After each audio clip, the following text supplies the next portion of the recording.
Hi there. Oh, are we live yet? It just takes a minute. Oh, Yep. yeah. Yep. We're Hello live now. there. We are. Oh, excellent. My name is Steve Fisher, and I am a volunteer with Otherworldly Fundraising. We are an organization who likes to raise money for charity. We are a group of nerdy friends who got together and decided that we wanted to do things to help people, and we want to share our nerdy talents with other people. And so we do virtual con every September, and we raise money for a different charity every year. And we have celebrity guests, authors, artists. It's kind of like going to a comic convention, um, some weekend throughout the year, except it's all done virtually, and it's a wonderful thing. But we want to keep our name out there. We want people to know who we are. So we do monthly chats, and we don't raise money on the monthlies, but we just try to keep our name out there so people know who we are, and then they remember us come September.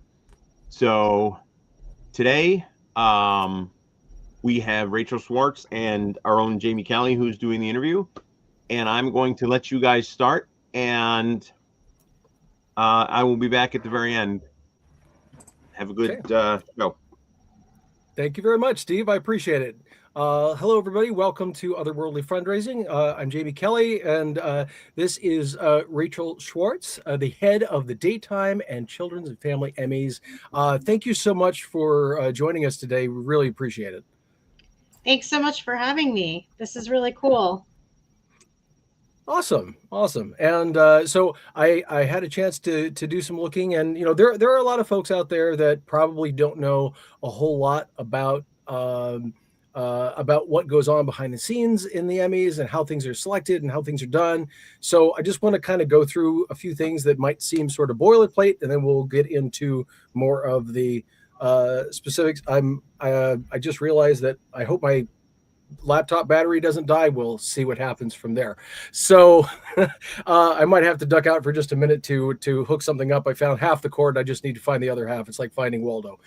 Anyway, back in 2021, the National Academy of Television Arts and Sciences, NATAS, and the West Coast Television Academy, if I have this correct, please correct me if I am not right on this, jointly announced the daytime and prime time competitions will be organized on genre instead of program airtime. And yeah, so my main question with that is, like, how does the split sort of happen then, and why is streaming sort of set that precedent or been one of the influences for that? Sure. Well, you got all the details right, including a very important thing that not a lot of people know, which is that there are two television academies. There used to be one. There was a divorce many, many, many moons ago before any of us that worked there were alive. Um, so I work directly for the National Academy of Television Arts and Sciences, and my organization administers the daytime Emmys and the children's and family Emmys, which are my babies. And then we also do the sports Emmys and the news and documentary Emmys. And there is another television academy that's just called the Television Academy that's largely West Coast based, and they administer the primetime Emmys. Yep. So when the two contests were originally split out, it was done completely by what time of day you aired. So daytime television stopped at a certain time, and anything that was on after that point in time automatically went into prime time. And then streaming happened, which made day part kind of honestly an arbitrary way to dictate where programming should go in order to, be Emmy eligible. So both academies took a look at the types of content that we are awarding on a regular basis and that are entering in our competitions on a regular basis. And we got down to the nitty gritty, such minutia as, I think we would all agree that one of the prime genres in the daytime Emmys are the soaps, right? Yeah. One of the most well-known genres. If you take away this show is on during the day, what defines a soap? Right. That's what we sat there and did. So ultimately we came up for a definition for the soaps, and we determined that other than shows that fit into that definition, everything else that comes to the daytime Emmys qualifies as nonfiction programming. So if you are a fictional program and you are not a soap, you either go to primetime or you go to the Children's and Family Emmys, and that's depending on the age group that is watching you. Okay. Or that your content is designed for. Yeah. Yeah, that makes total sense because, obviously, most kids aren't up, in the late night stuff. So, of course, that would be a pretty nice way to sort of parse that, which is very cool. And it was something that I hadn't even thought of until I started kind of digging into it. And I was like, wow, yeah, that makes total sense. And like, now I saw this and see it, make sure I have my things right on this as well. The general audience or TV 14 have to file a petition for where they want to be placed. Do I have that? Is that the same now, or is that different? It's the same. So that's specifically with regards to the Children's and Family Emmys. Okay. So age group on that, there's a very defined age group. Content belongs in that competition if it is designed for an audience that is from infancy to age 15. Okay. So you can see where TV 14 would get a little bit dicey because it's on the cusp. So if you are a show that has never entered the Emmys before and you're TV 14, which is largely stuff that is just had their first season, we ask them to file a petition, and there is a process by which a panel reviews the content and determines which contest it belongs in. And then once you are in that contest, that is your home contest. Okay. So I would say one of the biggest shows that petitioned to Children's and Family was Heartstopper, which has a TV 14 rating, and it was determined that it belonged in our young teen series category, and that is where it stayed.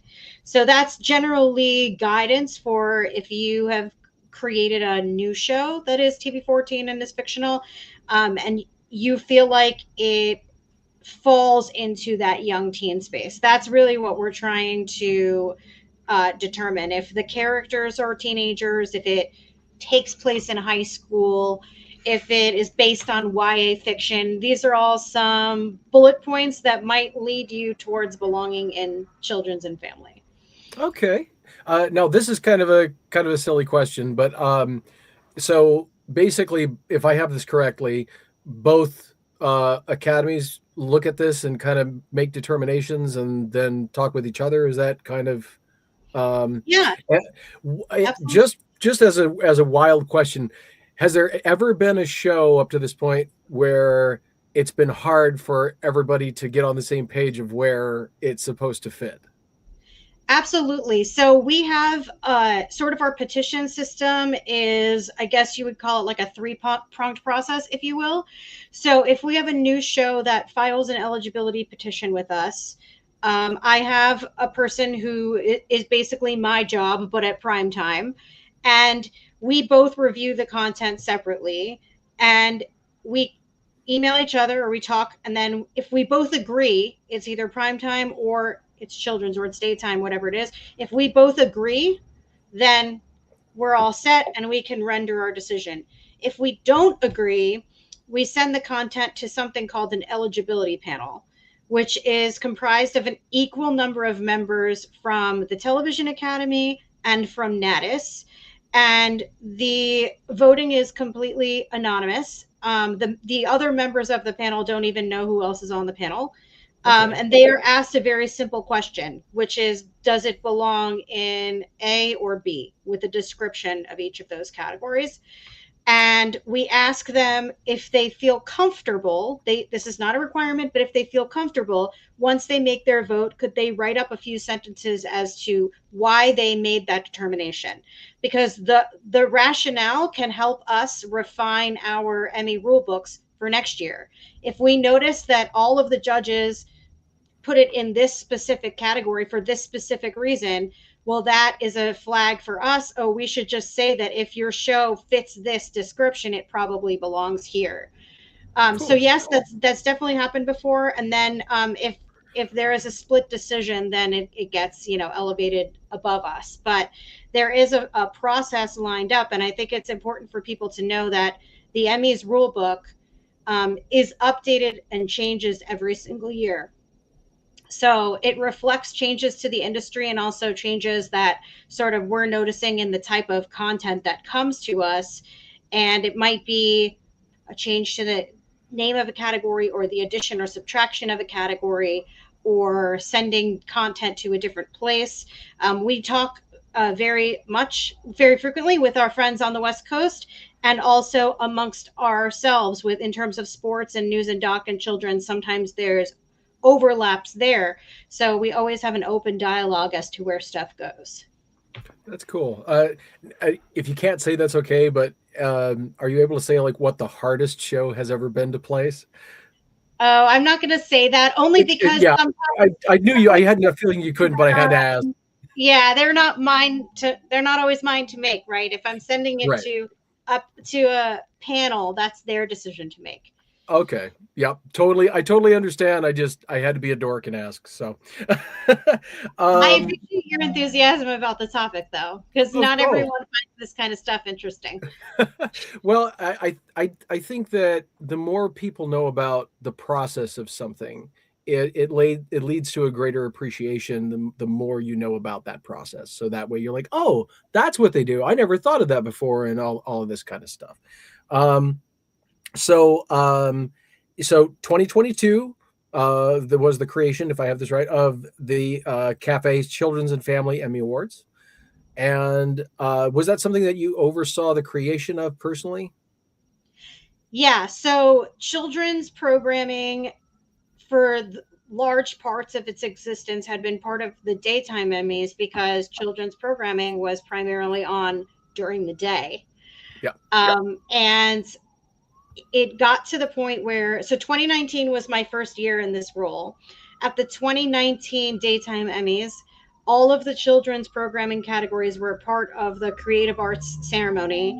And the ceremony was 72 categories because there was so much children's programming. It had just grown and grown and grown, especially in recent years. So I was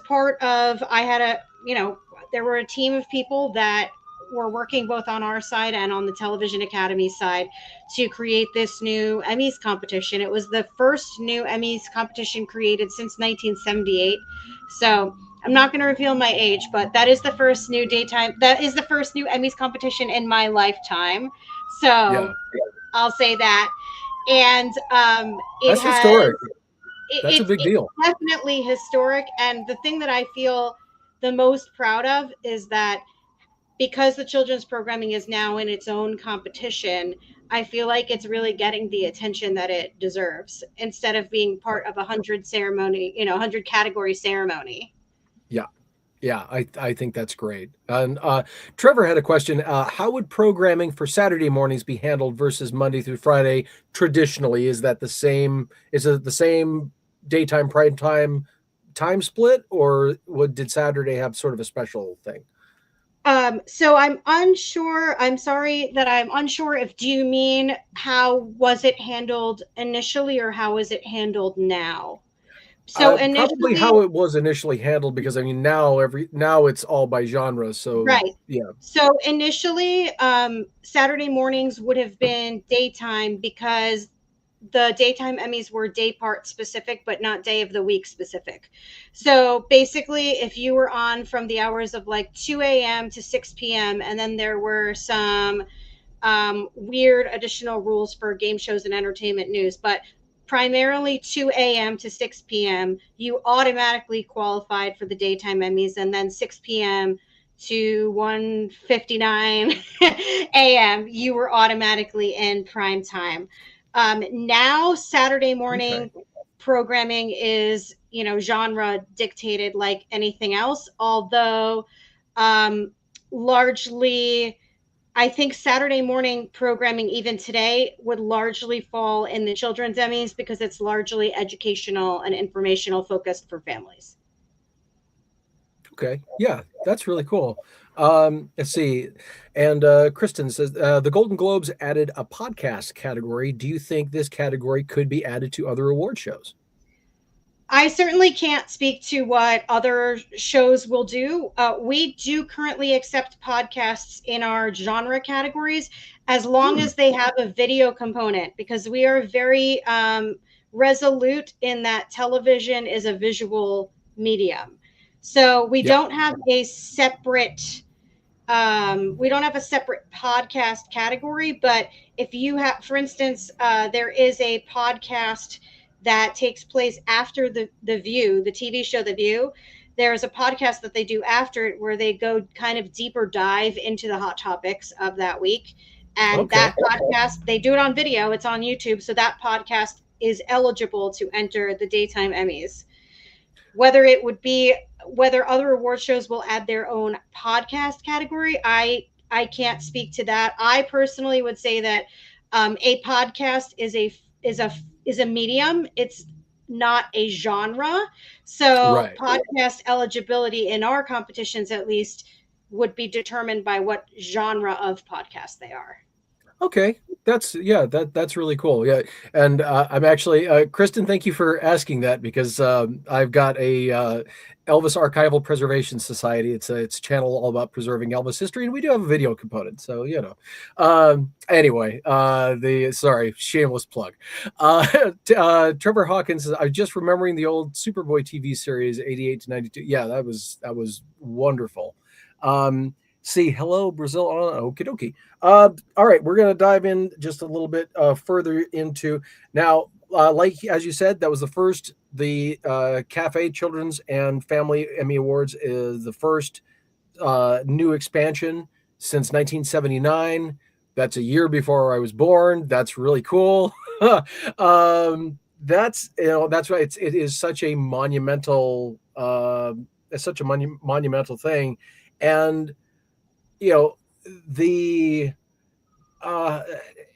has the idea been brought before? So you said you started in 2019. Is that in your current position, or or just in the organization as a whole?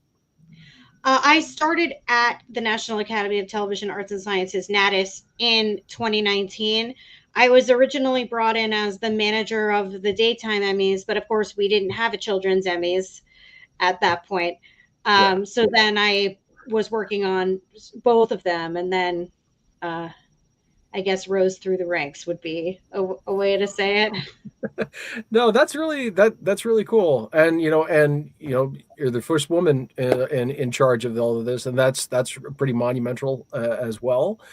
And last year, again, if I have this correctly, was sort of a huge thing with the Daytime Emmys. Was everything was under one roof at the same time instead of split? Is that correct?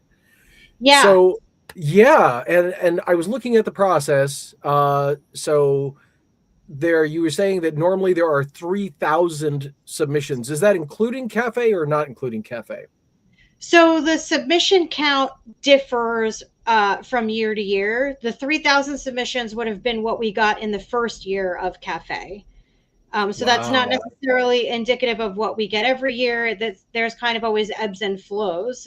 Sure. I would say the important thing to remember with regards to ceremonies is category number as opposed to entry number. Because if anyone here or any of the people who are viewing have ever been to an award show of any kind, the more categories there are, the longer it is and the harder it is to keep people's attention. Yep. But yeah. So what? Sorry, just a second. What was the? I'm just going to turn. I did not realize I did not have my ringer off. My apologies for that. What was the impetus for bringing everything under one roof at one time? The impetus. So there were a couple of things. One is Daytime has shrunk. I mean, the community that it's serving has shrunk. And the number of categories has shrunk because all of the children's categories have been moved over to their own competition. Okay. So when I mentioned in 2019, there were 72 categories in creative arts. The majority of those categories are now under the roof of the Children's and Family Emmys. So the daytime Emmys have right now 42 categories, which seems manageable for a single show. Yeah. And the other reason is that for a long time, the split ceremony was driven by the decision of having a 2-hour telecast, which dictated that we could only have a certain number. You can only get through a certain number of categories in 2 hours, with commercials and in memoriam and in monologue and all the other things that you want to see in an award show. So when we weren't, I guess, tied down to a more traditional format, because we live stream all of our ceremonies for free on our own The Emmys app, not paywalled at all. So when we were given sort of the creative freedom to rethink what does a ceremony look like, we thought this is the opportunity to think about, do we need to have 2 ceremonies? Because do the creative arts people, don't they deserve a seat at the table as well? What they're doing is just as important as what the actors and producers are doing. So we kind of felt like it was time for everyone to get an equal moment to shine. That's awesome. I love that, because yeah, that was something that when the strikes were happening, I shared a few posts about, like the all, like the grips and the crew and the crafts and there's so many people behind the scenes that don't ever get seen, and they don't make the, like, people think of the actors and especially the actors that make a lot of money, but they tend to forget about all of the people that make something work. And that everybody in that process is incredibly important. It's not something that can happen without them. So yeah, very cool. Yeah. And let's see, just making sure I've got, let's see. Okay. So I guess, my next thing is, what got you interested in tell us a little bit about your journey, in the industry, and how you found yourself where you are. It is kind of interesting. So I grew up as an awards show junkie from a very young age. I distinctly remember passing out Oscar ballots in my 6th grade class. I love it. And I was coming of age, as I imagine you were, and a lot of people on the chat were. I was sort of coming of age at the, the burgeoning era of the internet. Yep. And it was the place where I could find people who had this same crazy obsessive hobby that I had, and could, talk about this statistic means that thing, and this statistic means that thing. And I didn't have anybody in my real life that was as focused on that as I was. And I was in college, and I was getting a theater degree, and I love theater, and I know Kristen through our love of theater.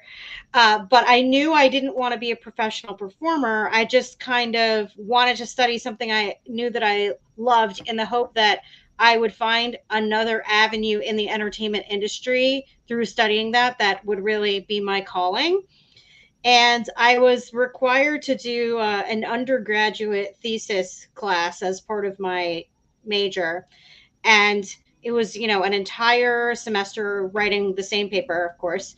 And the prompt was we had to pick a topic that was personally meaningful for us, that had a problem and a proposed solution. And the last thing that we had to do was we had to mail it to a person who had the ability to make the change that we were proposing. And we had to staple to the final copy of the paper, the post office receipt that we actually mailed to this paper. So I chose as my topic a way to change how primetime Emmy voting worked. And I wrote this paper in 2003. So if you read it now, it's a wild ride, because I talk all about mailing DVDs to people. Streaming was something that we couldn't even fathom at the turn of the century. Yep. So I wrote this paper. I got an A in the class. I graduated. I kind of, you know, fiddled about in New York City, as so many people do, working in finance and all these things that were not really my jam. And I quit my job because I got an internship at a casting agency. And I had also applied for an internship at the American Theater Wing, where the founder of the Tony Awards. And I didn't get an internship there, but right the day before I was supposed to start at the casting agency, I had gone in for an interview, and they basically told me that they actually had me in mind for a full-time job. They didn't want an intern who had already like graduated and been in the workforce for 5 or 6 years by that point. So they had a full-time job opening. So I ended up not doing the casting internship, and I took this full-time job, and I was at the American Theater Wing for 8 years. So kind of working someone on the Tonys and kind of seeing that whole the Tonys process.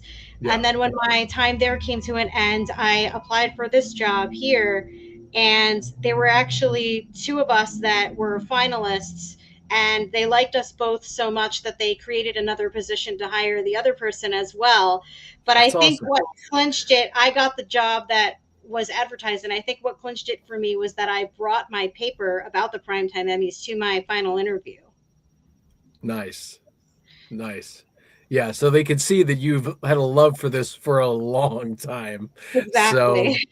So that's really cool. Yeah, and it's like, I mean, I guess I am approaching of a certain age, so but I remember thinking of like the for your consideration and like talking about mailing in DVDs and all of this kind of stuff, and now it's so easy. The closest I ever, I'll detour just a moment. The closest I ever had to streaming in my head was the idea of like a bed and breakfast with a television that had a hard drive hooked up to it with a UI that had tons of movies and things that you could, or movies and TV shows that you could like scroll through. But yeah, streaming the way it is now all over the world and everything else is such a wild thing. I never would have thought like even when the internet was young and we were all like, wow, so many things are going to be possible. And, now the identification of everything has come, and we didn't see that coming either. So I suppose there's that. But what, I'm trying to think of the best way to ask this. When things are submitted, like how do shows get submitted? So each awards contest has a submission window, which is a period in time in which you can go to our submission website, which, if anyone's interested, is just enter.theemmys.tv. So again, that would be for daytime, children's, sports, news, and doc, but not for primetime. So there's a submission window. It's usually 6 or 7 weeks, during which time people can go into our system and make their entries. And after that period of time is over, that is kind of when the submissions get turned over to administration. Right. So every single thing that comes through our system has human eyeballs that watch it before it ends up on a ballot to make sure that it reaches certain metrics of eligibility that we're looking for. So if I'm looking at children's stuff, well, I want to make sure that it is not rated R, just as an example, because that would mean that it's not eligible for the children's Emmys. But I'm also looking for things like only material from a certain air date is eligible. Okay. So for daytime, for instance, our eligibility window is calendar year. So January 1st to December 31st. So when I open for the daytime Emmys this year, I'll be opening on or around March 18th. Everything that is going to be coming to me will be stuff that aired for the very first time in calendar year 2025. Okay. For Cafe, the calendar year is the same as prime times, which is June 1st to May 31st. So when I open Cafe in July, I'll be looking at stuff that was airing June 1st, 2025 through May 31st. So every contest has its own eligibility window. Certain categories might have a barometer of length. For instance, if it's a short form category, you can't be over a certain length. So there are certain metrics that we are looking for. We do a lot of outreach to our communities to make sure that they know when the dates are that they should be in there, making their submissions, starting to get all their videos in there. And I also run a series of weekly webinars to help people. So especially if you're a first time entrant and you're overwhelmed by the process, the webinars are free. Anyone can just log on and they can ask any questions that they have. And then I take them on a virtual tour of the actual entry system itself. And I tell them how to fill out all of the information and why we're looking for it.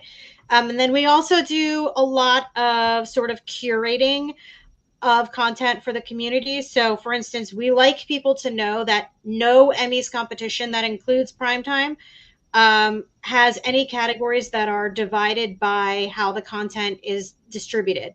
So, streaming, network, you filmed it on your iPhone and put it on your own YouTube channel. They're all eligible under Emmys rules. It's just a matter of finding out which Emmys competition they would belong in. So we do a lot of outreach to individual content, private content creators to try to let them know that, you're eligible in this space as well. YouTube content is obviously really huge right now. And some people, I think, would be happy to enter the Emmys. They just didn't know that this was an option for them. Right. So even talks like this are great opportunities just to let people know that the Emmys can have a place for you. That is especially cool because that's something that we're EAP Society is currently having problems with YouTube, so it might have to be Facebook that will enter through, but that sounds really cool. And I saw something about, and I don't know if this is even a thing now because everything is so international. And Kristen says that's us. Yes, it is. It's otherworldly fundraising too. That'd be phenomenal. Well, I will just say right now that we don't allow any content that is a call for action. So if the goal of your content is to fundraise, that's actually not eligible. Oh, okay. Yeah, it's okay. So that's the whole goal at Otherworldly Fundraising and half the goal at EAP Society because we're trying to save Elvis history, but that's okay. I'm starting some other nerdy stuff, so it's all good. So I heard of something when I was looking at things. What are, if this is even a thing anymore, what are or were regional Emmys? That's a great question. So my company, National Academy of Television Arts and Sciences, we have 19 chapters all around the country. And those chapters act as the support system for content creators in the regions. So your local newscasters, your local sportscasters, your local crews for that type of content. They have their own regional Emmy competitions that they can enter, and you can win a regional Emmy for content. In order to be eligible in primetime, daytime, cafe, those types of contests, you have to be available nationally. Okay. So the regional Emmys are for programming that is designed specifically for the purpose of appealing to people within that specific region. Okay. Yeah.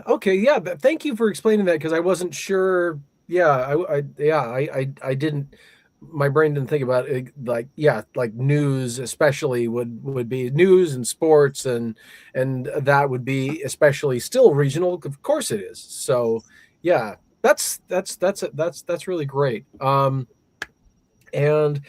so 1970. So when was the split between the two academies? 1972 or 73. 73. Okay. Wow. Yeah. I was reading.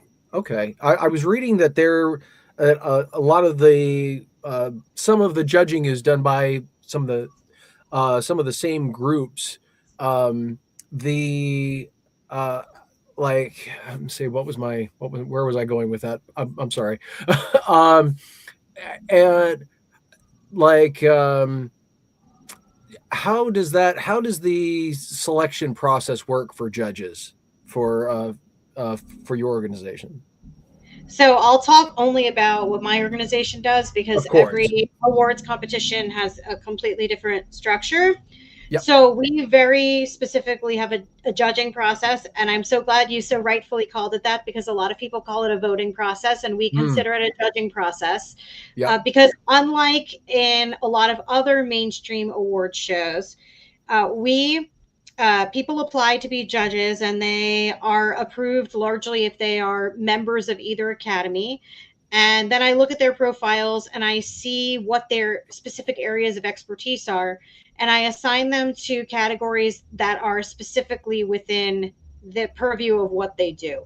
So if you're an academy member and you sign up and I see your profile and it says in there, I'm a cinematographer, and this is what I've done for cinematography, I would assign you to, let's say, cinematography and maybe a lighting direction category, but you would not get assigned to an acting category or a writing category, just as an example. Right. And the judges have to go in and they actually watch all of the material that is submitted within the category. We have an online portal, and they go in and they give each video a score on a scale of 7 to 1. And if anybody here wants to have a sidebar conversation about why it's 7 to 1, there's a really interesting backstory on that. But okay, you give it a score from 7 to 1, and each of those scores also has a linguistic value to it. And the nominees are determined by the highest average scores, and the winner is the single highest score. But I think the most interesting part of our process is that when we announce our nominations, the winners have already been determined in that same round of judging. We do not go back and say, now you pick one, or now you rank them. Okay. It is that same round of averages that is determining the winners. So for the Emmys, that specifically means that we have basically eliminated the need for the FYC for your consideration process that is so prevalent and so necessary in other awards competitions, because number one, we've already guaranteed that the content has been viewed. Right. Number two, you can FYC all you want, but there's only a very specific group of people that are on your category. And there are people who are experts in that category. And number three, there's no need to, because once the nominations come out, we've already determined who the winners are. Now, we don't know that, only our accountants know, but the results are locked away under lock and key.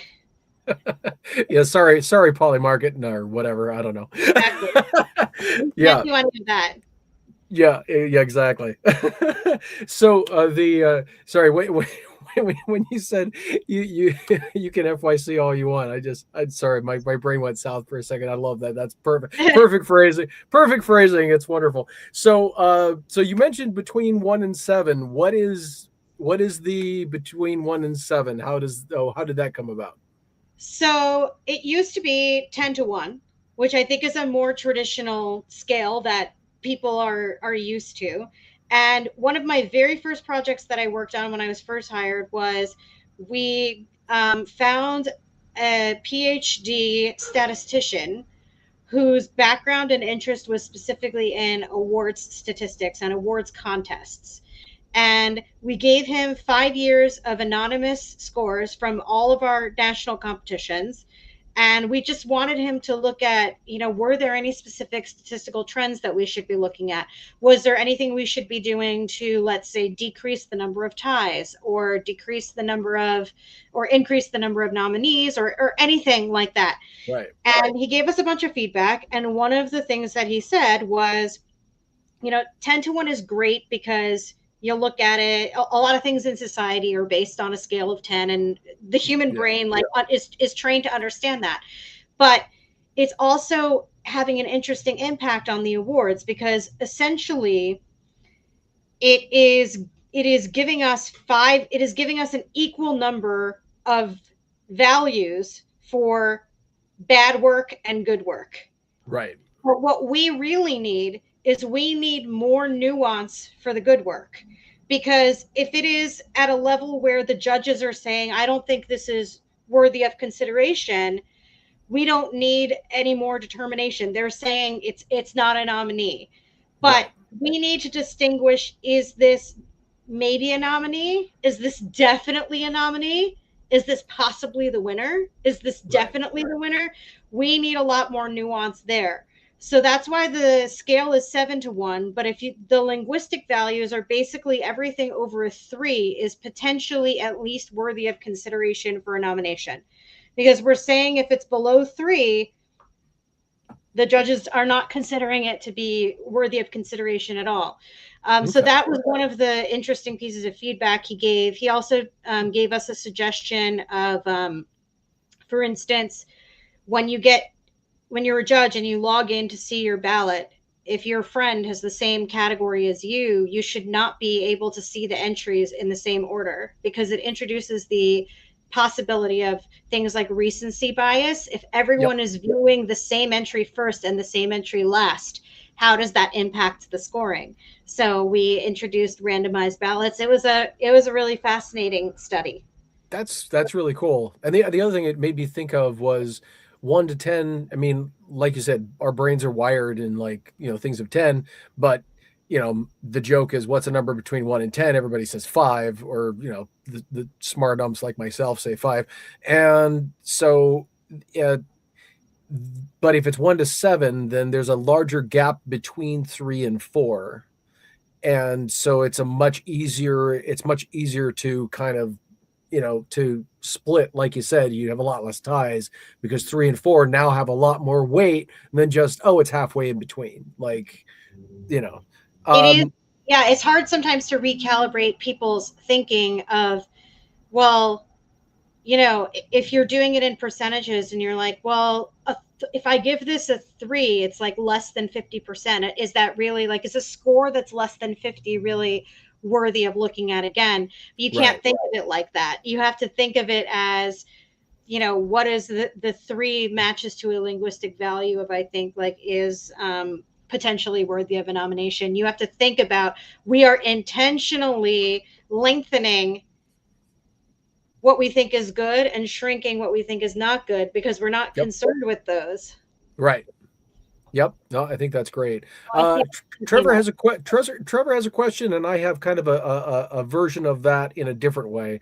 Have you observed that judges? This is Trevor's question. Have you observed that judges are prone to downvote IPs that are more or less legacy media, such as like the Scooby-Doo franchise? If there's like a reboot, I'm guessing, Trevor, you can tell me if I'm wrong. If there's like a reboot of Scooby-Doo, for instance, like or a reboot of, say, like there's a Ghostbusters TV show. It's going to be on Netflix that's coming in a couple of years or whatever.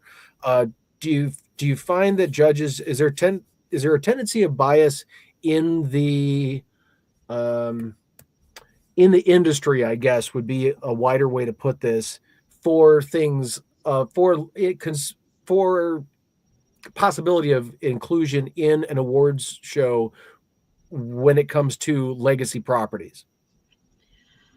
I mean, I can't speak to the individual judging patterns of any specific judges, because, to be clear, I don't see the results. Oh, okay. So I know what the nominations are, and then I know what wins. But Jamie, if you were a judge, I would never see Jamie gave this a 7 and this a 5 and this a 3 and this. No, I don't mean necessarily like that. Of course, you wouldn't see that. Like, just in the way people in the industry who are judges or potential judges, do you see a tendency, a bias in legacy properties?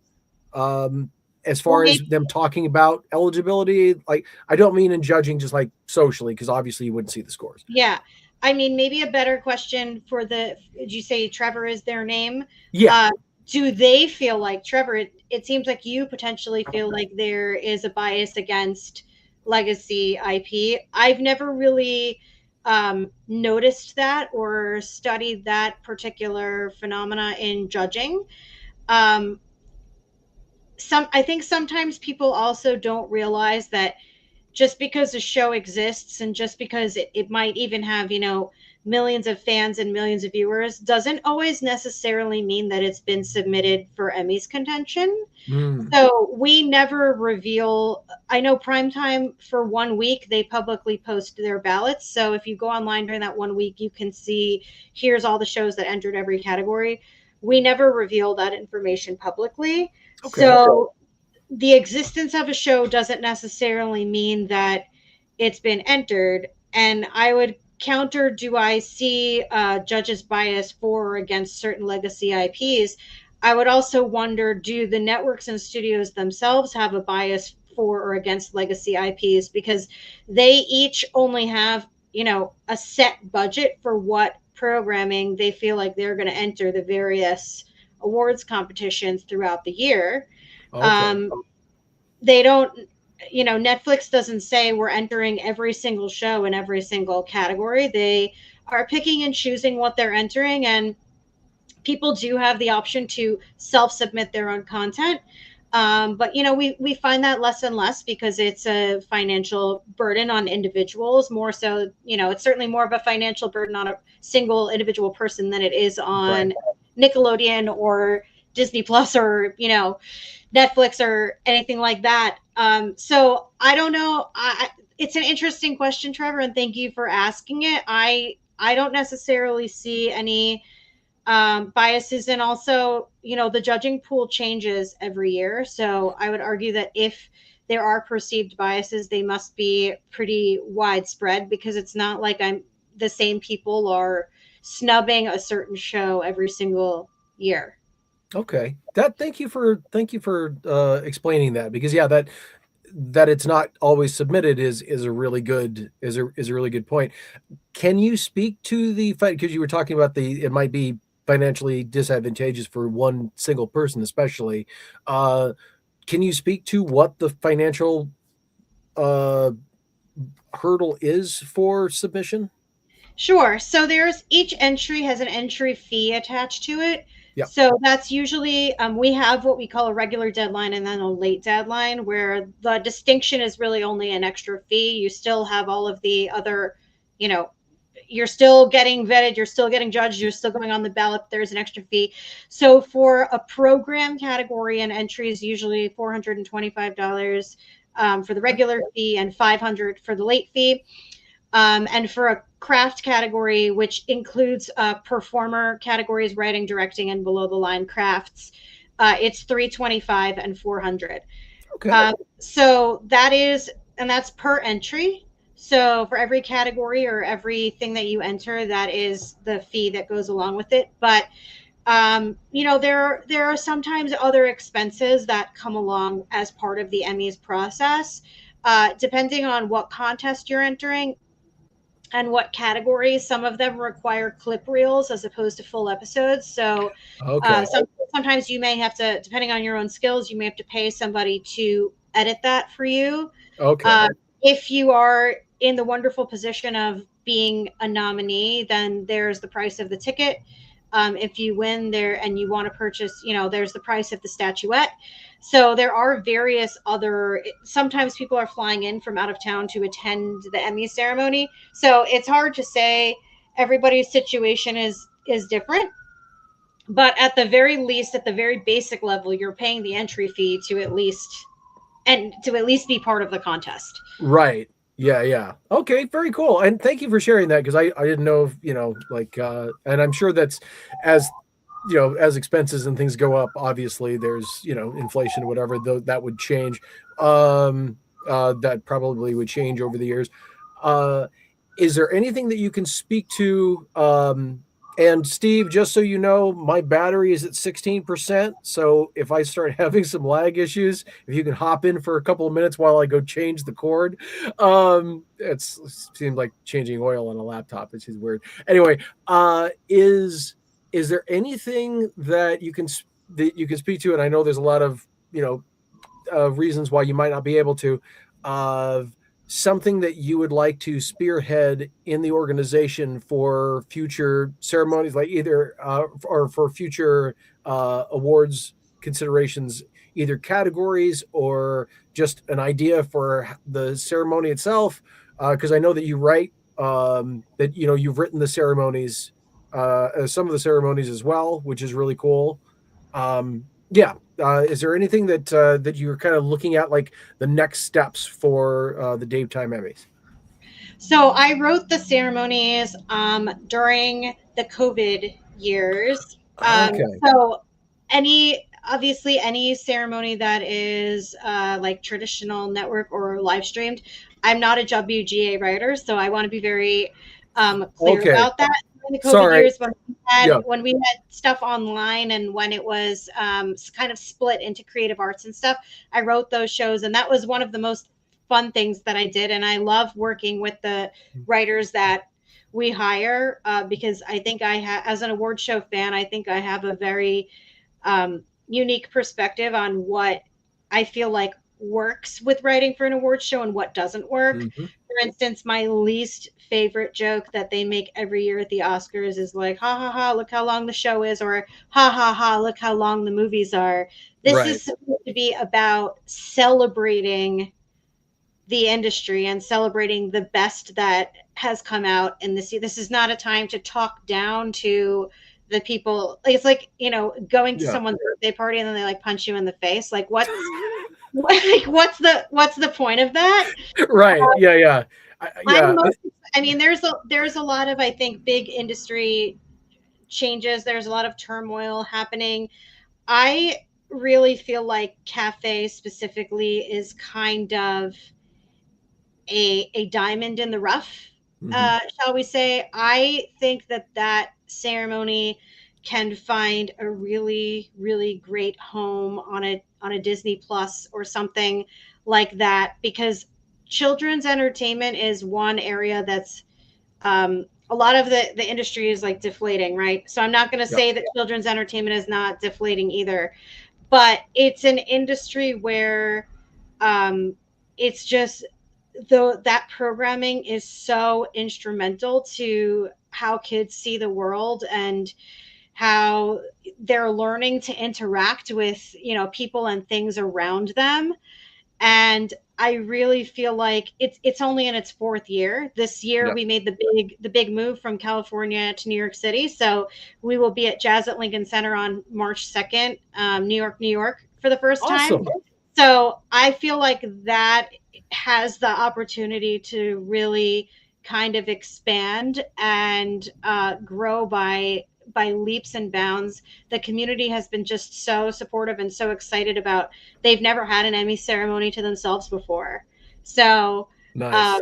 It's nice to be in a room with people who know that what they're making is really crucially important, especially at this moment in time.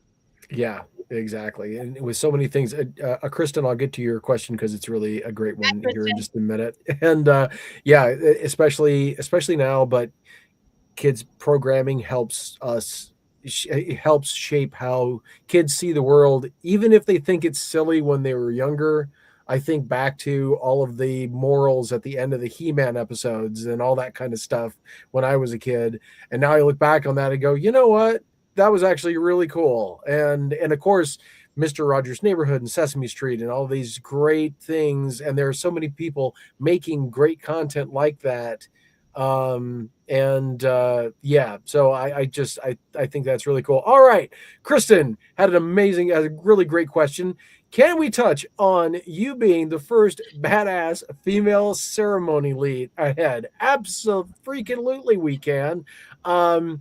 How does that? How were you selected for that? How did that happen? And then also, I'm losing my nice picture that I made specifically. I know, I saw it. I saw it there. You brought it back. Yeah. Me and this is my mixing and mastering studio, and the closest thing. I have an Iowa Motion Picture Award for a Peace Patch movie, independent thing I did way back in 2010. Anyway, but yes, what was that process like? How does that feel, first off? And do you feel any extra pressure? And then after all that, what was it like getting to that being selected for that? So when I was hired, it was a 2-person team, and there was a man working above me, and then I was brought in as the manager. So he was the head and I was the manager. And then especially with the expansion to splitting daytime and cafe into 2 different things, we became co-heads together. And then he is still with the organization. He got moved into a different position as the head of membership, which he loves and is thriving. I mean, he's been part of the Daytime Emmys family for like over 20 years. So I think he was ready for a different type of challenge in his life. Yep. And so I became, the solo head, but I had no idea that I was the first female head of the Daytime Emmys.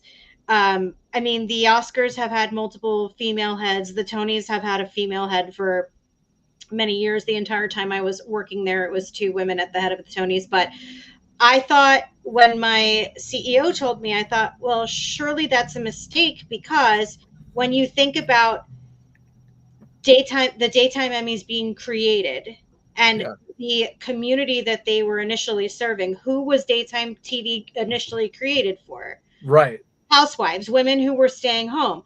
That's partially why the landscape has changed so dramatically, because the family structure has entirely changed, and people are, women are out working outside the home as much as men are. And also people are watching things whenever they want to watch them, and not at a specific, I have to sit at my living room couch and watch at this specific time.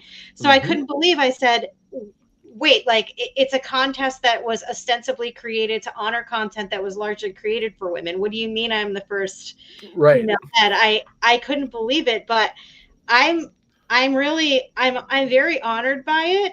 And, children's television is by and large run by women in this day and age. So I feel like it's kind of apropos, I guess. Nat is where I work. Actually, all of the awards competitions are currently run by women, as is our head of awards and as is our chief of staff.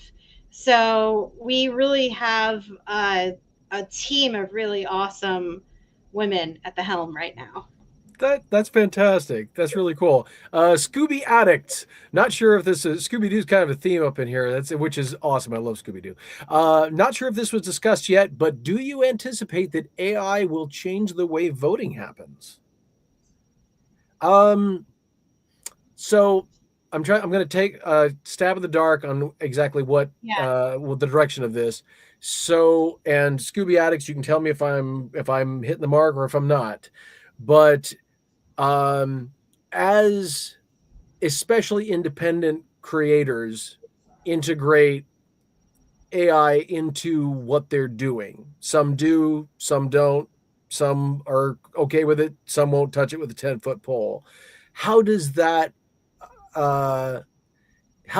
currently affect what how things are considered, and do you see that changing or evolving I know that's kind of a dicey question in the industry right now, and if there's parts you can answer, it's totally fine. Do you see that kind of shifting and changing as portions of this technology settle into the future in differing ways? Which is hard. It's hard to know now, but it's hard. Yeah. It's definitely hard to know. I actually was reading, this is not really related to the Emmys, but I was reading a really terrifying article related to what's been going on with Savannah Guthrie's mother, where they were saying that basically within the next 2 years, they don't expect the FBI to be able to authenticate any videos at all. I guess it's kind of a question of, are any of the ransom notes actually real or just right? And that really like shook me to my core to think, like, God forbid anything happens to any one of us. And if we think the news is already dividing us, soon you're just going to be seeing a bunch of AI videos that are already feeding into your preconceived beliefs.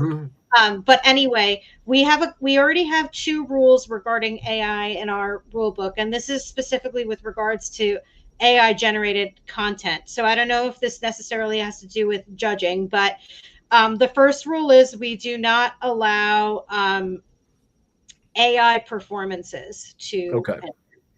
So that's like just cut and dry. The Yeah. second thing is that if there is any element, technical or in whatever capacity, if there's any technical element in your entry that was in any way produced, or even if there was just a little bit of AI used, you have to disclose that in your essay to the judges. And they can determine, it's then up to them what they want to do with that information. But Right. if you use AI content and you don't disclose it, that would be a reason for disqualification from the Yep. contest. And that would change the way the voting happens, because if you and also that it will affect the judges will have to determine individually, of course, whether or not the AI in that content is doing most of the work or what. It's like, yeah. So okay, cool. Because Scooby says that, yeah. So okay, excellent. And then, Kristen, if you could name a special cafe award after someone from your childhood, who would it be? I'd go, oh, Jim Henson's a great choice, but what would you? Yeah, Jim Henson is a great choice. I don't know, Kristen, if you're referring to like choosing a recipient of an award, because it sounds maybe like you're talking about like lifetime achievement, like a cafe lifetime achievement, which is a category. Unfortunately for Jim Henson, it is a category for people who are currently alive.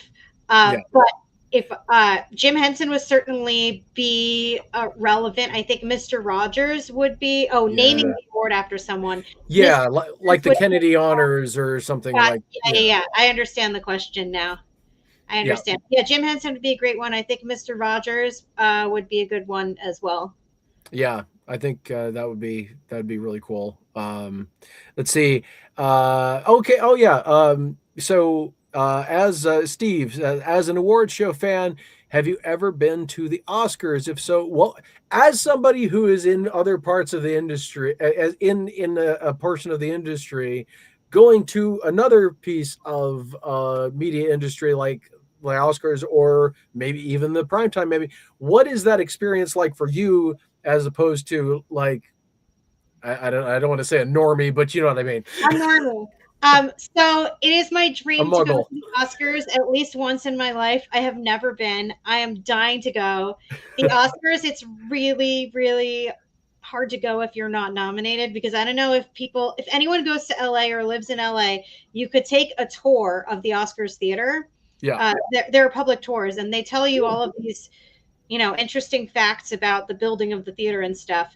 And so the Oscars are the only award show that have their own custom designed theater. The Academy owns the theater where the Oscars take place. Okay. But they specifically designed it to be relatively small in terms of how many people it can hold, because they want to keep the experience as exclusive as possible.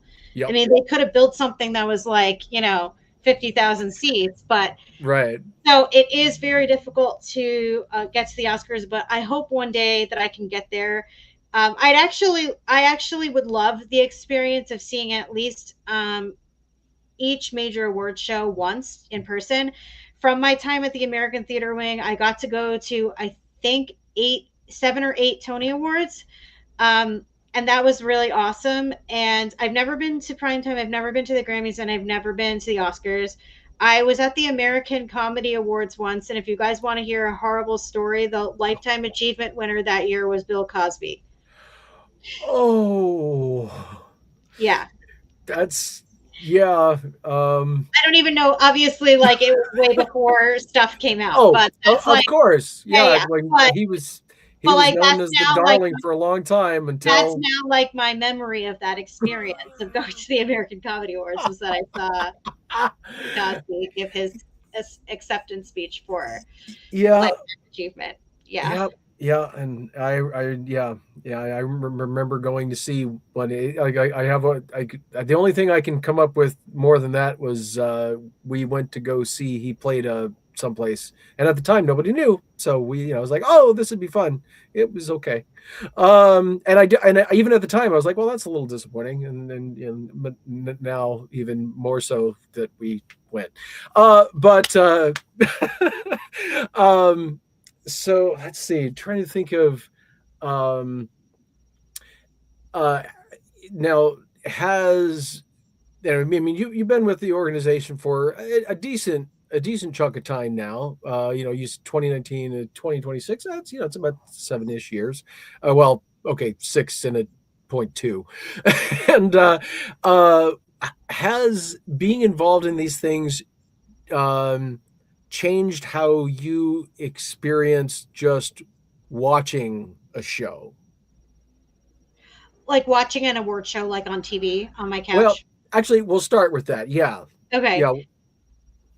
I mean, I think it's given me a greater appreciation for everything that goes into this. Is a huge effort to create a show of this magnitude that's live with so many moving parts. There are so many things that people don't think about.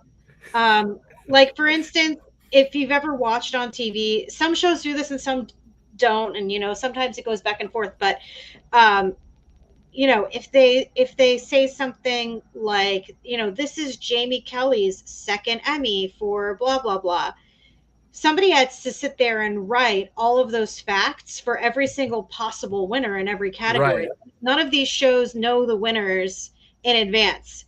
Right. 80% of those statistics get researched and then promptly thrown in the garbage because they don't get used. And also when it's a non-acting category and they say, accepting the Emmy is sound editor Jamie Kelley. Someone has to sit there and collect the acceptor name and their title for every single nominee in every single category because we don't know the winners. Right. So it's definitely given me, even a greater appreciation for all that goes into creating these ceremonies. Yeah. But it's also, if anything, just even enhanced my love for what award shows are. I so desperately want the industry to continue supporting live events like award shows. I feel like actually YouTube is a great place for the Oscars to be, because some of the constant complaints about, we have to chase the ratings, so we have to keep it short. I don't want the Oscars to be short.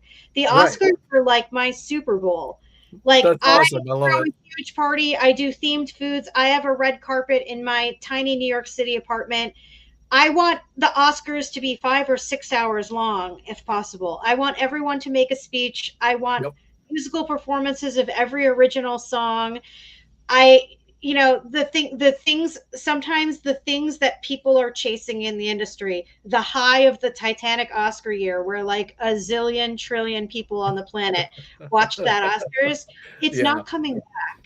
There isn't anything that we can do because there's too many other options. Right. Titanic Oscars got that many viewers because there was nothing else on opposite the Oscars. So people who were home watching TV watched the Oscars. Yep. That structure is not coming back. Award shows are for the people that they're saluting, and they're also for people who love award shows. Yep. So give people what they want, who are viewers and lovers of. I think of award shows as their own art form. I think writing for an award show is a specific type of craft and skill that you have. I think pacing them, producing them, performing for them, hosting for them, these are all things that not everybody has a capability of doing. Yep. And I just want people to love award shows as much as I do. I love that. And actually, another thing that I noticed was there's an Emmys app for watching, which is really cool. And what was it? Watch.emmys.tv or something like that? So watch.theemmys.tv and the Emmys app are the same thing. They're our proprietary OTT platform. Yeah. So it is, all of our ceremonies are on there. That's where we live stream, but they also exist there in perpetuity. So you can go on right now and watch the 2022 Children's and Family Emmys or That's so cool. Whenever the spirit moves you, it's there for you to see. I love that. I might have to talk to one of your tech people so we can get the EAP Society episodes someplace like that. So it's all in one. It's all in one spot. I was thinking about starting a Plex server for this stuff. Here's a crazy thought. While I still have a little bit of battery left, at the end of the night, whoever plays it might. I don't know if it's done live anymore, but whoever plays the music, when somebody's talking a little too long, and they play the music to try and get them off. What they need to do is they need to give an award every year to the person who is playing music, and then give them, just say, oh yeah, we're going to give you like 10 minutes to talk. And then the actors all come up with a hook. And so it's like the joke is like payback at the end of the night for interrupting all of the other people. Like, as a giant group, everybody else just drags them off the stage.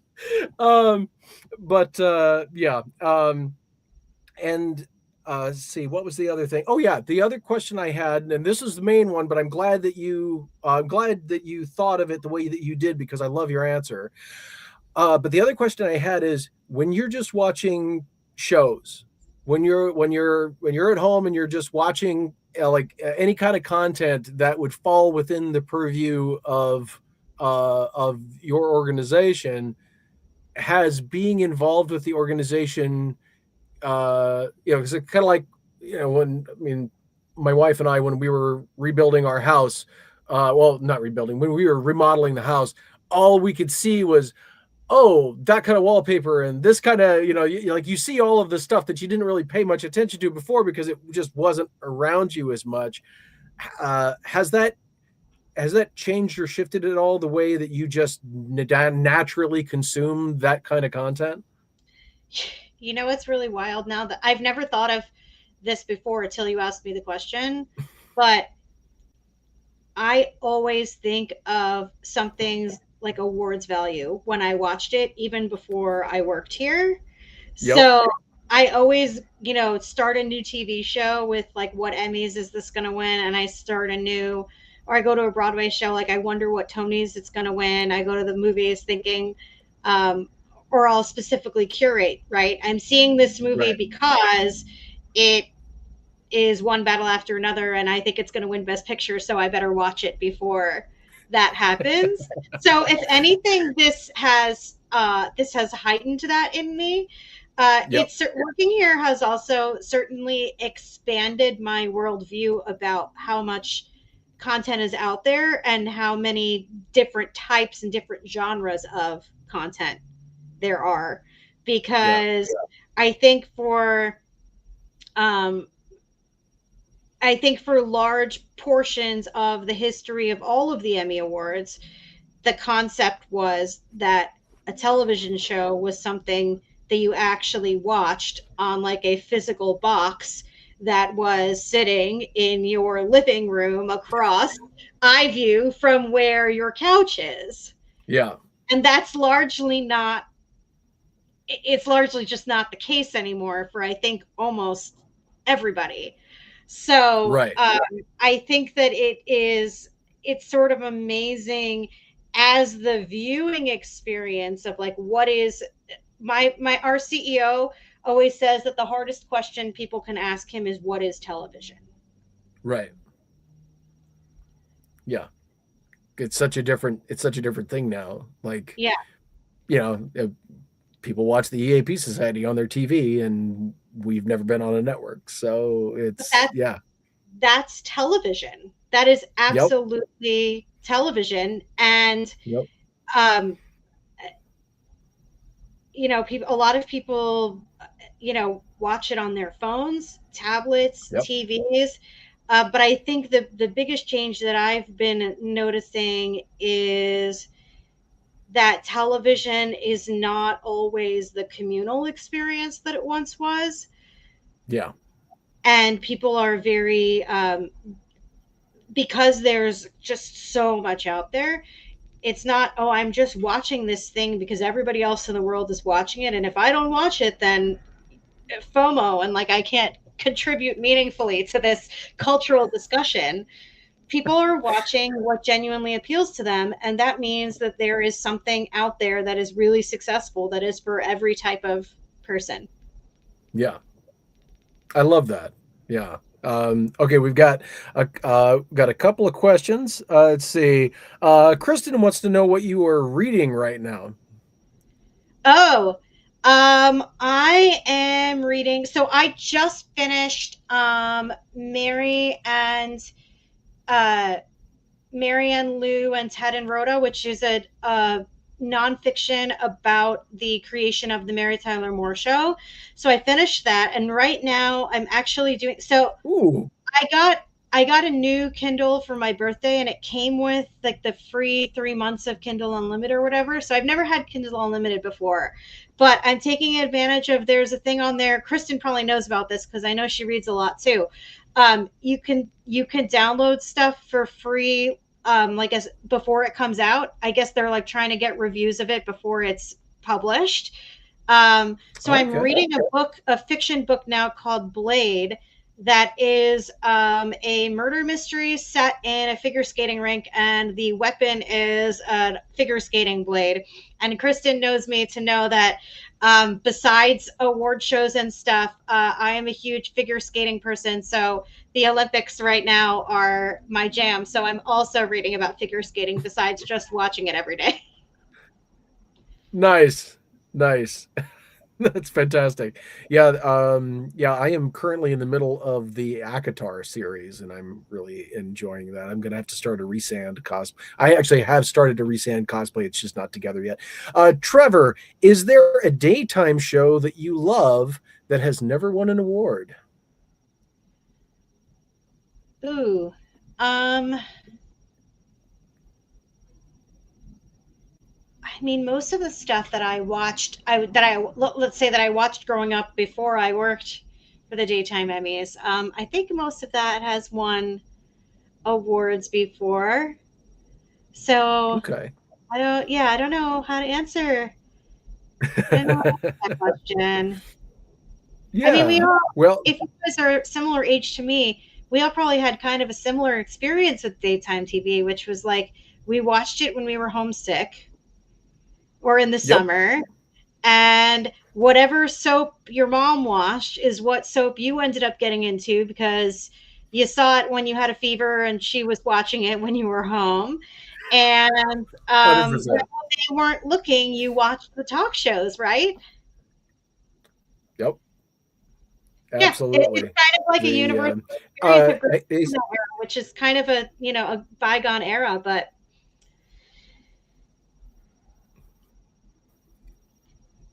I think you're last. It's true. It's crazy that the experiences that we had, which really weren't in the grand scheme of things all that long ago, are just very different.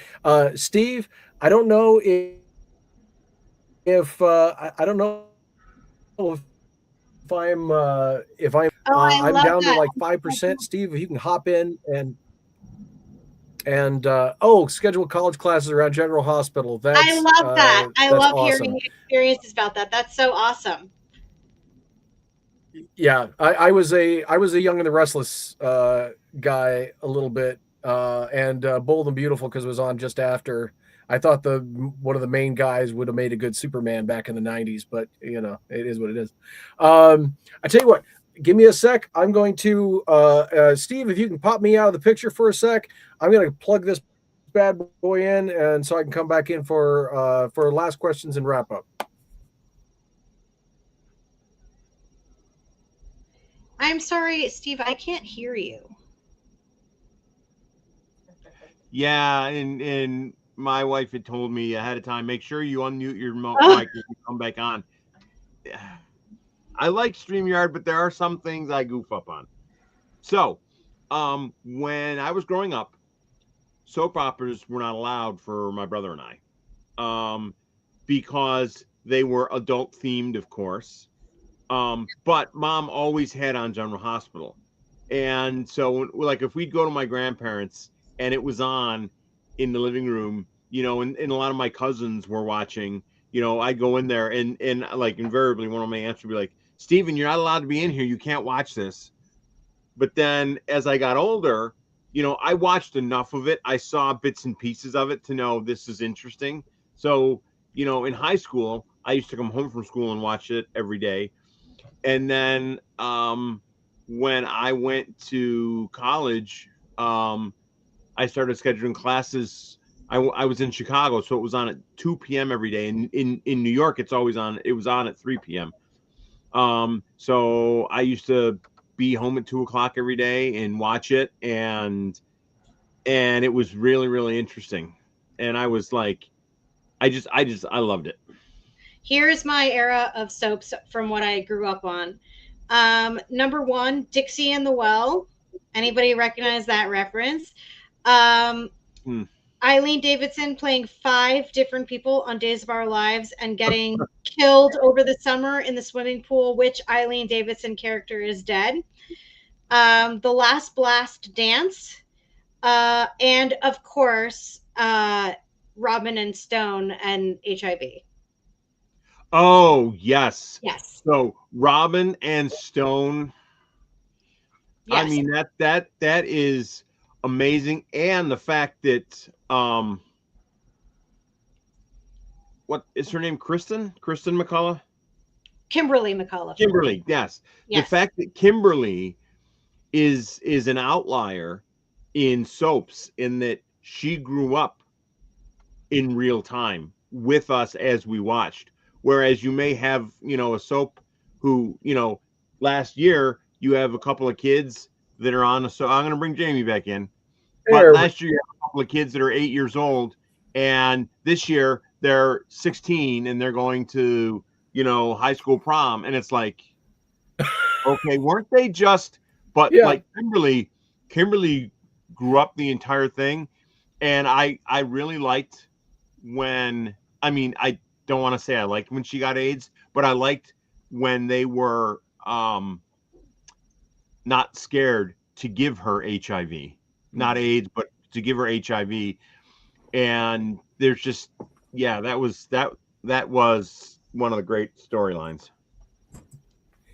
They do that in comics too, though, with ages. Because like, I thought it would have been great for Jonathan Kent, Superman and Lois's son, to actually have some time to have more kid adventures and grow up and all this kind of stuff. And then they're like, oh, he's 20 now or whatever. It's like, really? It's like are comics writers that like lazy? But there's only so much you can do with with certain age groups, especially in the soaps, and like because they there's only so much. So there's only so many stories that people will accept with younger kids. At least at the time when we were all watching. It's probably a little bit different now. There are a lot wider berth of topics that could be done. So, yeah, the actually, right, go ahead. Oh, I was just going to say, I'm just going to jump out. Okay, all right, sounds good. Yeah, sorry about that, everybody. Like it's just my the laptop's like I'm gonna be gone. So speaking of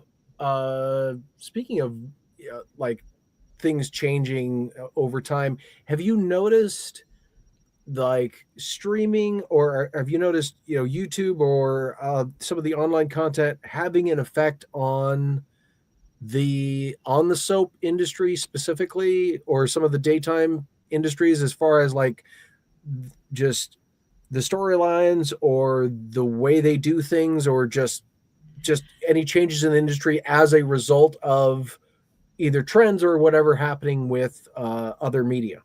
Well, Days of Our Lives has moved completely to streaming now. They're not on NBC anymore. They're entirely on Peacock. Oh.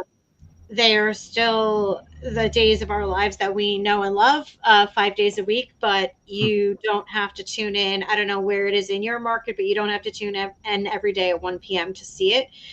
Some of the soaps have also tried, streaming versions of shorter run spinoffs. Like there was a Days of Our Lives Beyond Salem spinoff that went on for 2 seasons, but it was short. Like, it was only like 5 or 10 episodes, and then it came back for season 2. So I think that every facet of the industry has been impacted by streaming. And I think that's going to continue, honestly, to be the case. I would not be surprised to see a streaming service, for instance, start up a traditional 5-day-a-week soap, but house it on their streaming service natively. I think, and I have great hope that everyone talks about, the glory days of the soaps are behind us, when there used to be like 15 soaps on the air, but there's no reason why this form cannot be resurrected using the new technology that we have now. In a way, the style of soaps is even more conducive to how we watch TV today, because it's on every day, and the way that we consume now is we binge everything constantly. We watch 1, 2, 3, 4, 5 episodes in a row before we go to sleep. And we also see a brand new space emerging in what they're calling like the micro dramas, which are these like small 5-minute dramas that are designed to be watched specifically vertically on your mobile device. And there are thousands of them, and they're more sprouting up every single day. And I think they are very much taking advantage of what the soaps made popular in terms of like the serialized format, where every episode is essentially a to be continued. It doesn't say it on the screen, but you got to keep watching. They're kind of taking advantage of that format. So I've absolutely seen a lot of changes happening in the space. And I would say the other major change as a result of streaming is that a lot of these award shows, when they were structured, it was, okay, well, this year is Succession season 1, and then next year will be Succession season 2, and then the following year will be Succession season 3. But now they are waiting to usually 2 years in between releasing the new seasons. So something that swept all the nominations and the awards this year will probably be off next year and not come back until the following year. And I feel like they're programming it that way intentionally, so that they have kind of 1 or 2 big shows per year, and they're not all fighting against each other for the glory. But that is a huge shift in, one of the things we try to do is anticipate, well, how many entries are we going to get this year? It makes it more difficult when you're thinking about, I can't just say, well, this year SpongeBob entered, so that means they're definitely going to enter next year. What if there's no new season of it for another 2 years? Right. Yeah. Yep. I think that's definitely that absolutely shifts. And then everybody knows how long it is between seasons of Bridgerton, and that's the or even half seasons. Yeah. And I mean, and these shows were also award shows, TV award shows at least, were designed with the idea that a television season is approximately 25 episodes. Right. So a lot of the rules that I look at every year are, well, you have to be involved in this many episodes to be considered eligible. Well, that's not like a real number anymore, because this show is 8 episodes total for the entire year. So it's changing, it's changing very rapidly. I think it's still going to be continuing to change. And definitely every aspect of the awards and every aspect of the industry has been impacted by the advent of streaming. But the thing that I think streaming has been great for is sort of this content that everybody can find something that they like. There's just so much out there. It's almost like there's too much out there, right? There's so much out there all the time. Every person out there who's interested in getting hooked on a new show, something exists out there for you. And that's the double-edged sword of it. It's it is definitely the I hesitate to say the death of the monoculture, but it is certainly the back foot of any sort of monoculture when there's so many little cultures and all these different, but at so there's very often not one big thing, but at the same time everybody's got their own jam, and that's beautiful. So exactly. Like not to keep getting on, like EAP Society does 2 episodes a week. We've got a quick one that's about 20 minutes on Tuesday, and then on Friday we've got like a 1 hour or 40-minute episode. And there are people from all over the place, and they're just like, oh my gosh, it's thank you for doing what those these kinds of things. And it really is about finding your people, basically finding your nerd group, and or the folks that are like, oh wow, I didn't know that somebody else felt this way, or they thought this way, or now. And actually, speaking of, you were saying that most of the time a season is 24 episodes. Well, they used to be. A season is 24 episodes. How do you do, like, for instance, like we do 2 a week, so that's 104 episodes a year, not counting Christmas and Halloween and whatever else we do. How is the review process different, or how is the review process when you've got certain shows, things that are a normal length, things that are short, things that are like don't have any, I mean, there's probably a different category for some of these things, but like such vastly different output ratios and things. How do you square that circle? So we don't do any partitions based on the number of episodes. What we do is that we do not recognize the traditional concept of what is a season.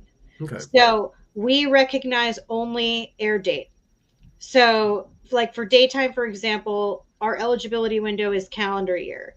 So now for a soap, that is usually around 250 episodes. Yeah. For that calendar year. For something that is on HGTV and is a build your house show, that might be 12 episodes.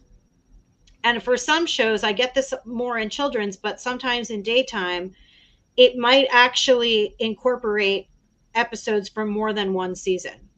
Because especially if you are, dropping them on YouTube yourself, you might say, season 1 was in January and then season 2 was in December, but for awards purposes, it's just one entry. It counts as one show. So we don't actually have any limitations as far as episode count in terms of sequestering things by their number of episodes. We simply have minimum, you have to have at least 3 episodes to be considered a series. Okay. Which is actually fewer. Primetime's minimum is 6. So we're actually fewer than the primetime limitation. Okay. And that's actually one of the biggest overall challenges with managing the daytime Emmys, is that over here I have what I call the dailies. They're not all on daily, but they have very, very large episode counts. So included in that, besides the soaps, would be the talk shows, entertainment news, and legal court. All of those genres tend to have at least 100, sometimes over 200 episodes per year. And then over here, I have the other nonfiction programming, lifestyle, culinary, how-to, stuff like that, where they usually have 6, 8, 10, 12 episodes a year. And there might be in different categories, but my job, I always say, is square peg, round hole. My job is creating and maintaining a contest rules that are fair and equitable to both of those types of communities. Okay. It's kind of late, guys. So I was going to say, I'm sure it's getting late. So yeah. Final last couple things. So is there like a series versus mini series? Not with daytime. I know Okay. primetime has a limited series category. Okay. We don't have that. We have separate categories for specials.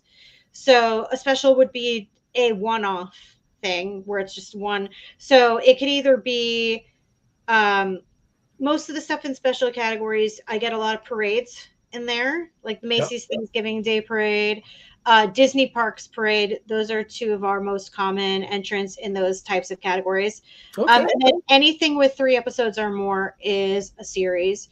And then we do have some categories that distinguish on runtime. So we have short form categories for 15 minutes or under. Okay. But the over 15 minutes, once you hit 15 minutes and 1 second, there are not, at least I don't have any categories that have a maximum runtime. Okay. Very cool. All right. And last question for people out there, because obviously we're going to get a lot of different people with different walks of life and things, and they're bringing, whatever to it. Is there something that you would like for them to keep in mind as they watch a daytime Emmys ceremony?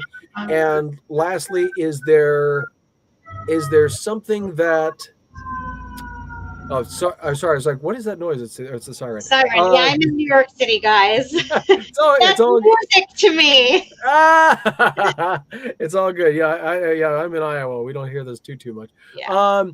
But we'll start with that. What is something that you would like to see, just the average person who maybe might catch the bug for award shows, if there's a way to, something to keep in mind as they're watching the Emmys?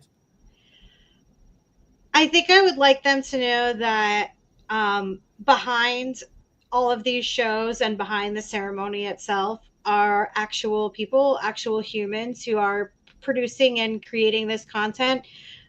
Sometimes under dire circumstances. We've been hearing a lot of stories in the news and reading a lot of stories in the news about people losing their jobs and budget cuts and lack of support from networks and lack of promotion from networks. And I do a lot of Zooms and town halls with my various communities, and I always tell them to just keep in mind, every time you watch something, every time you enter the Emmys, every time you ask a question, I'm one person, right?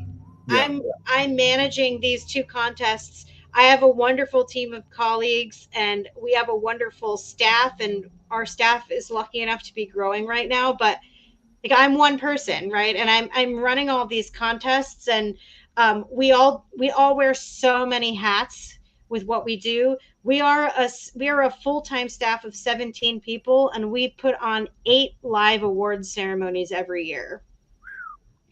So whenever people are watching awards and the Monday morning quarterbacking starts, or you see an article somewhere that's gotten press and gotten picked up and gotten shared and retweeted that there was a disqualification, or somebody got a nomination and the internet's really upset that they got this nomination.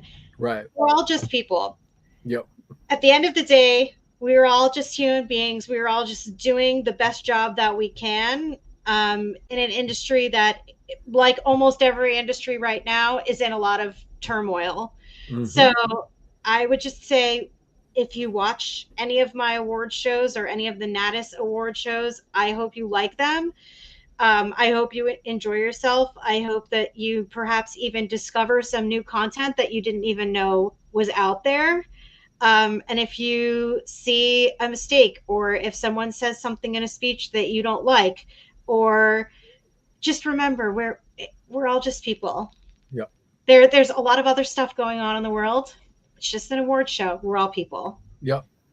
Just sit back, relax, and have a good time. That's it. That's what the award show is there for. Relax, enjoy yourself, and take a breather.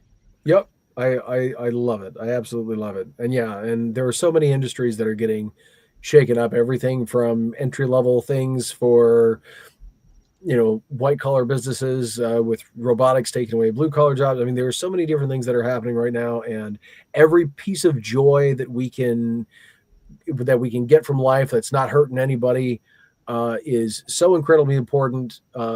If you're active in your community, it's good as a reset. If you just want an escape, it's great for that as well. And there's so much really fun stuff, and you may come away with a piece of content that you're just using for escapism or whatever, and you might learn something, and you might reflect something in your own life. So yeah, but Ms. Rachel Schwartz, thank you so much for joining us today. This has been an absolute joy and so much fun to dive into these things and to get the answers with you. I know I learned a lot of really cool things today, and I hope you had a lot of fun, and I hope you come back because we'd love to talk with you more about these things. Well, I'm so glad. Thank you guys for having me. I appreciate nerding out and really getting down to the nitty gritty on some of these things. And I hope that you guys learn some things. Definitely. And if y'all are in really super dire straits and want to fly in a doofus from Iowa to host one of these things, I'm happy to. Anyway, Steve, I think you were muted again, bud. No, I'm good. I caught it before, So I just want to again thank you, and remind people that if you're around tomorrow night at 7 p.m. Eastern time, we're doing another show. We're doing a book chat, and the book is The Spell Shop by Sarah Beth Durst. Awesome. Hey, real quick before we go into anything else, hold it up, bring it in. It's kind of hard to see because your green chroma is kind of acting goofy, but there you go. Hey, Rachel, when is just to remind everybody, when is the next award ceremony that you got coming up? So we're hosting the Children's and Family Emmy Awards. It will be a 2-night celebration in New York City on Sunday, March 1st. Yes, we know we are on the same night as the Actor Awards, formerly known as the SAGs. And then on Monday night, March 2nd. Okay, so March 1st and March 2nd. Check it out, and also go to watch.theemmys.tv to check that out, or the Emmys app on any most smart TVs, especially the more recent smarter ones. Smart TVs, phones, Roku, anywhere where you download smart things, you can download the Emmys app, and as I mentioned at the top of the show, it's completely free. That's amazing. Excellent. I love it. I love it so much. Thank you guys. Thank you so much. I just had to leave studio. Yep, I'm gonna end the stream for us right now. All right. Thank you so much, Rachel. I appreciate it. Thank you guys.